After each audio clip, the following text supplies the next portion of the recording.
Magandang araw mga kapuso, mga kapamilya. Ngayong araw na to guys, magluluto tayo ng salted peanut.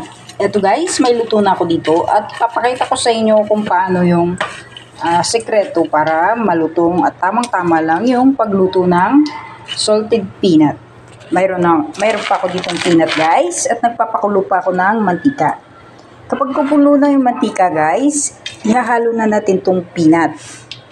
Yan, dahan-dahan lang guys. Yan.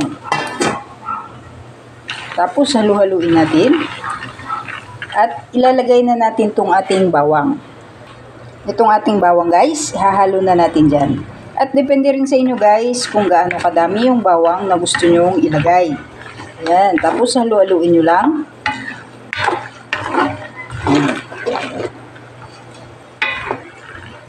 Kapag nakita nyo na yung bawang na kulay brown na siya guys, pwede na yan.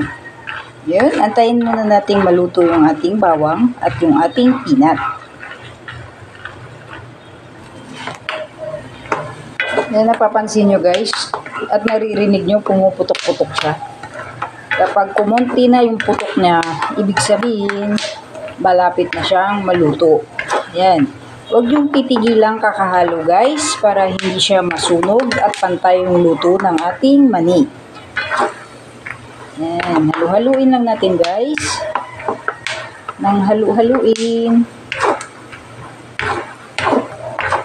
Masarap itong mani guys at masustansya.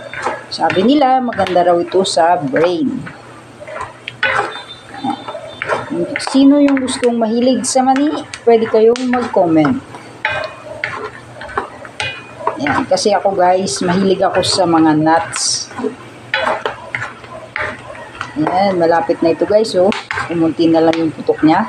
At malapit na mag-brown yung ating bawang.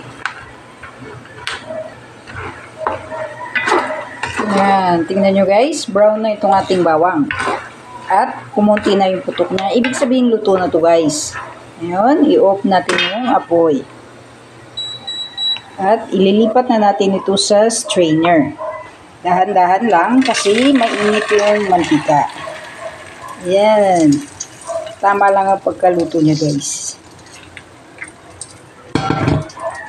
Yan. Ngayon, dilipat natin dito. Sa kanila. Yan.